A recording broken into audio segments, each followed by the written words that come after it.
So that was us. You know, you were mentioning. I mean, you admittedly said your bloodline helped you get in the door. Looking back at things, you really shot through pretty quickly. You weren't in the business yourself very long, and all of a sudden you're in the WWF. Nelson Royal is a fabulous trainer. I've heard it over and over again, so this is not shocking news, obviously.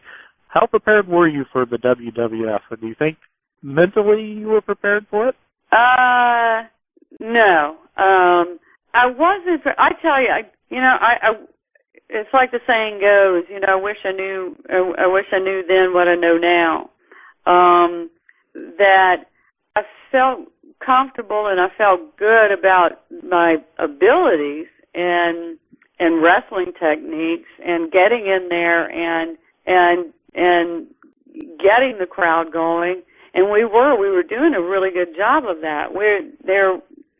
Our matches were getting some big, if not bigger, reactions than some of the other guys on the card, and which was incredible. It just that's what you're there to do.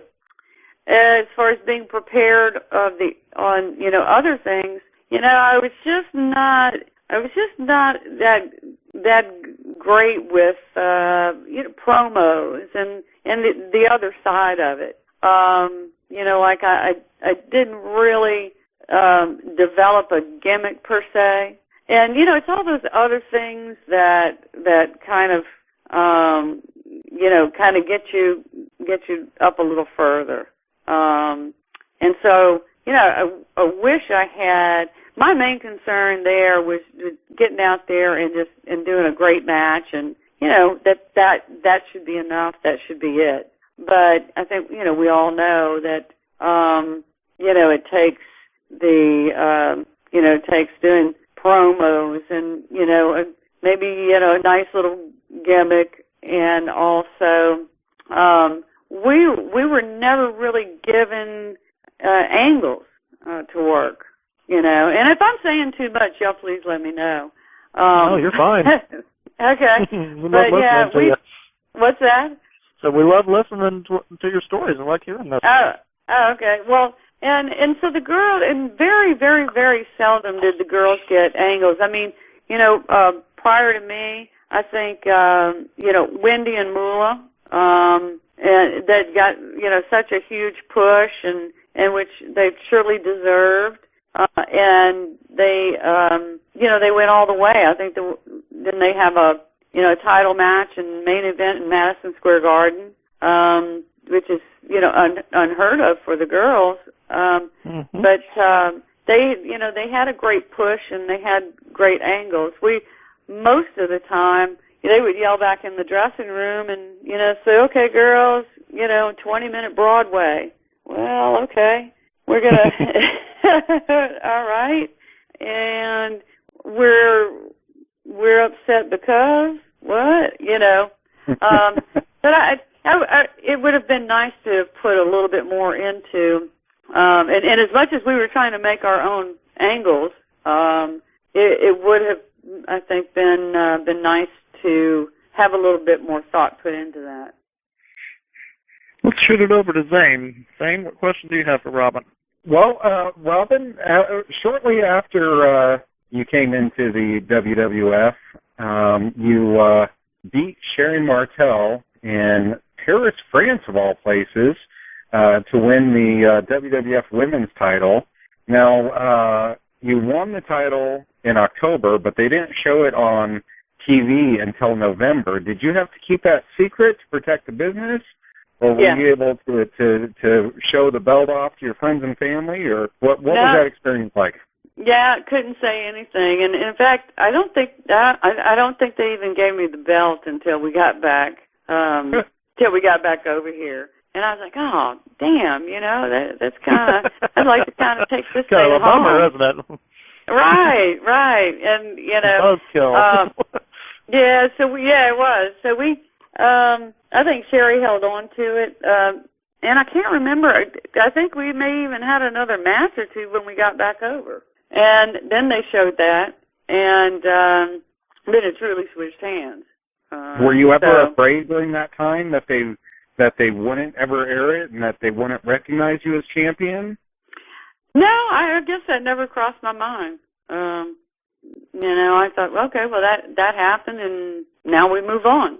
It never really did cross my mind. So how did that happen? Did Vince pull you to the side and say, you're going to win the belt tonight? Or I guess, what was your reaction when you found out you were going to win the women's championship? Well, it was weird. Of all people, it was Jake that called me at home. And it seemed like very early in the morning. And so I answered the phone, and first right off, I thought it was strange that Jake was calling. Only that we don't all, we've never really had a real close, tight-knit relationship. We've all been so scattered. And so if I speak to Jake once or twice a year, that's probably a lot. But I think he had something to do with booking at the time, if I'm not mistaken.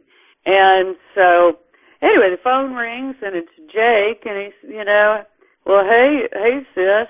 And then he turned right around and said, hey champ. And I'm just waking up, and I said, oh hey.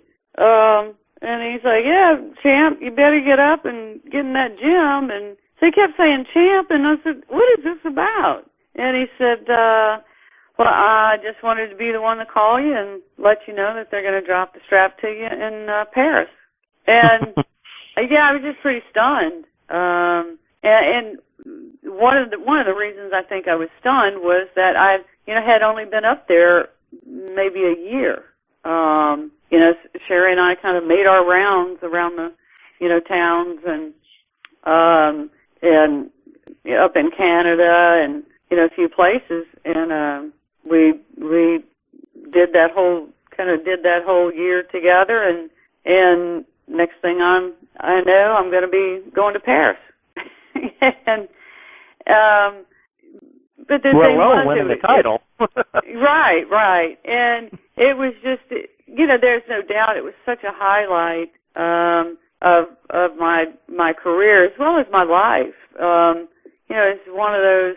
I mean, who does that? Who's how many people are champion of the largest, the biggest, most well-known wrestling organization out there.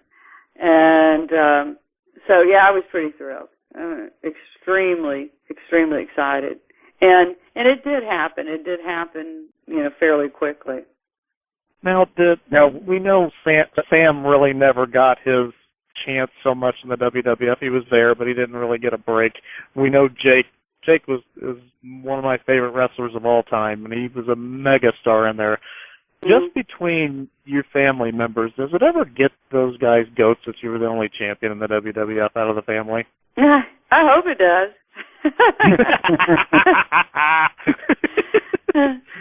I hope so. I tell them all the time. Do you? Good for you. Yeah. And especially Sam. He's, all these years he said, I could have been WWF champion if Robin would have just signed the contract. So he didn't care if it was women's or men's. He just said, I could have been WWF champion. So Robin just never would sign that contract. And, yeah, I throw it in their face every chance I get. Good for you. Yeah, why not? Yep. And I've said this before, years and years ago, we tried to tell Jake that whole snake thing might not work out, probably wouldn't work out. Well, I guess I'm glad we were wrong. Yeah. And so, yeah, he had a good thing going there. Yes, he did. Now, Robin, while you were a champion, you sang at WrestleMania 5, the America the Beautiful. How did that come about? Were you a trained singer before that, or did Vince just say, hey, I want you to do something on the card, but we don't have time for a match, or how did that all happen? Well, first of all, that always haunts me. It'll never go away. It was, it's one of those things that if I could ever take back, I would. We waited 40 minutes before we asked you about it. You what? We waited 40 minutes before we asked you about it. So yeah. It was just tough. That was horrible. The way it came about, what I heard was, there were nights after shows, after we wrestled, and back in those days, we'd wrestle, and your adrenaline's going, and you're just, it's hard to just go into the room and just lay down and that's it. When you're that young, I have no problem with that now. Even if I fly for a couple of hours, so this is the first thing I'm doing is going to get that nap. But so after the shows, there were a lot of times we would just go down to the hotel, probably the hotel lounge, the hotel bar, and especially if they had a live band playing, and it wasn't unusual that I would get up and sing with the band, or and other people also, not just me. And I think word got back to someone that they said, "Oh, you know what? She's pretty good. She's pretty good." But you have to understand, karaoke or singing with the band after a few drinks is a whole lot different than singing in front of 40 million people in Trump Plaza, looking at Donald Trump and Ivana on the front row. And but I also used to do when when I was younger. My first love was theater, and I used to do plays and musicals, and just had a fabulous time at it. So no, I've never had I'm not a singer. I've never had a good, great singing voice. But for some reason, Vince called.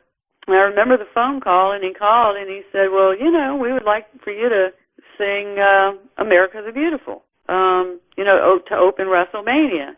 And it's just one of those things, one of those moments that, how do you say no? And in retrospect, I should have said no. I should have said, nah, you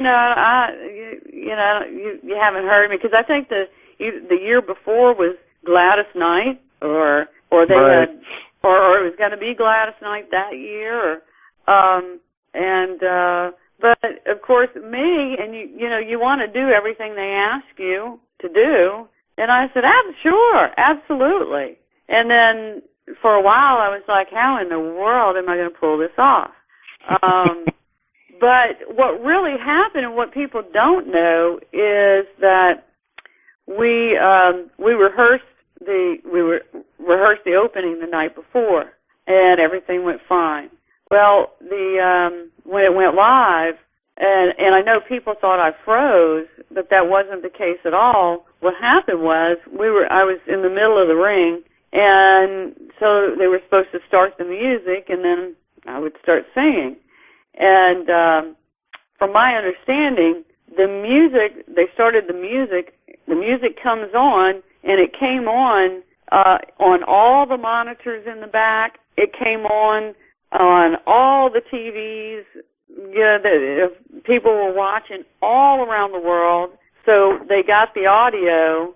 They know the music started, and so the problem was the music was not on. It wasn't playing in the arena. So oh, man. all of a sudden I'm standing there. I'm just standing out there in the middle of the ring, and you could almost vaguely hear something going on, but it just was not coming on in the arena. So I'm still waiting for the music to come on. And now, 40 million people, it's come on. Monitors in the back, it's come on. And so finally someone stuck their head out there, I guess to see if they were going to have to come get me out of the ring or what. They stuck their head out there and they said, oh shit, the music's not playing, the music's not playing in Trump Plaza, in the arena. So that's when they kind of took it back to, Jesse, I think, and did whatever they did, and then they came back and it came on. The other problem was when the music came on, it was at a different pace and a different key than what we had been rehearsing. Wow. Because I don't know how that happened. So anyway, it just totally, it was just bad. And even later that night, of course, I had, we didn't have, Twitter and, text messaging and all that. But I started getting calls, and you know it was bad. 'Cause, I came out of there and everybody was saying, "Oh, good job," that was fine. And even Vince came up and apologized for the problem with the audio. And if I'm not mistaken, even someone or some people were fired that night for the sound problem. Oh, wow. Yeah, but so people were saying, "Oh, that was great," and I think the people that were saying, "Oh, that was great," were actually the people that couldn't hear it. And so I started getting calls from friends and people that were home in Louisiana, and the first question out of their mouth was, "What happened?" And so right then and there, it's like, "Oh, we saw you, it was great." No, the first question was, "What happened?" And so that's when you know it just definitely went wrong. Okay, so, Robin. Anyway, final two questions. We're running out of time here, so let me hit two more questions for you real quick. Okay. Do you watch today's product, and if you do, what do you think of women's wrestling today? Oh, I don't. I really don't follow. Yes, I have watched, and the first thing I'll say is I actually do like that they call it the Divas. I know that sounds a little weird, but because if they called it professional wrestling, I'd get pissed.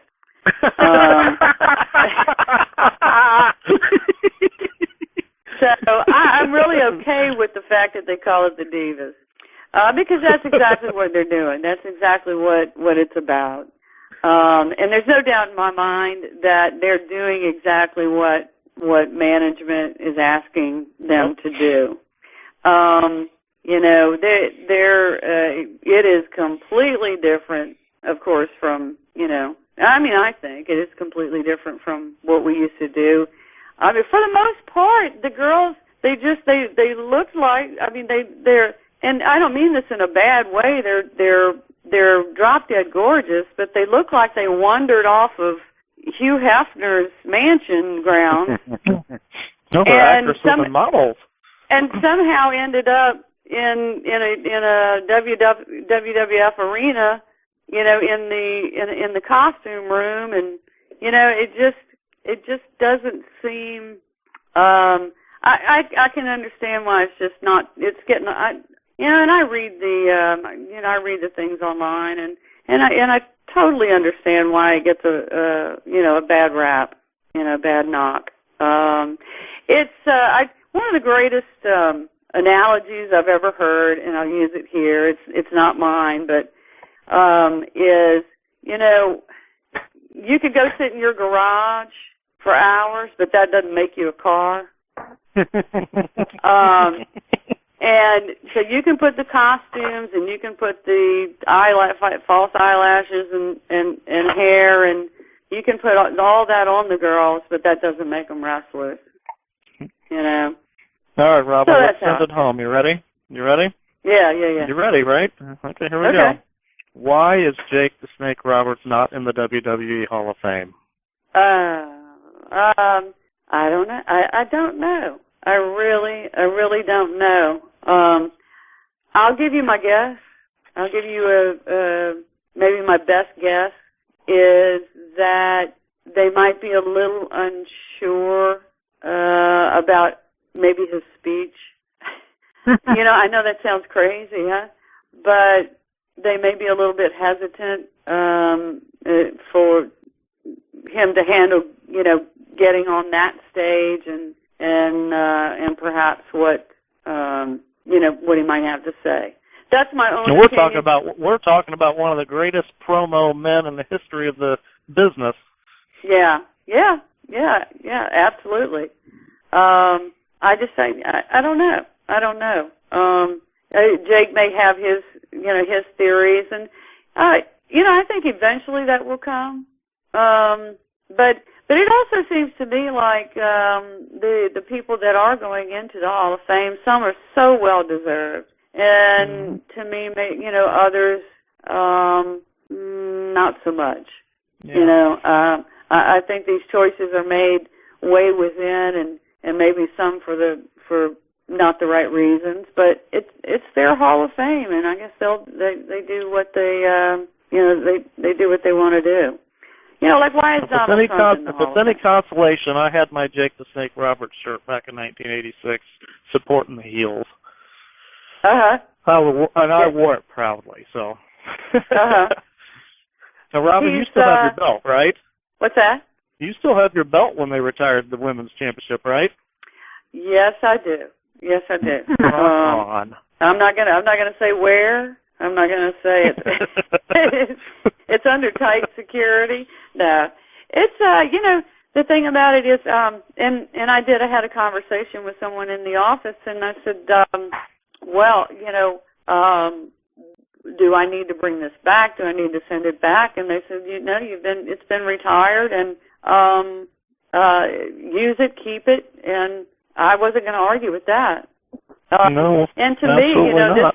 Right, it was the last, it was the WWF women's belt, and I've said this before also. You figure it's got Moolah's DNA on it. It's got Wendy's DNA, Sherry's DNA, my DNA. Now I don't wear it around the house, so only when Sam's around, right? Right, yeah, exactly. Yeah, just to taunt him a little bit.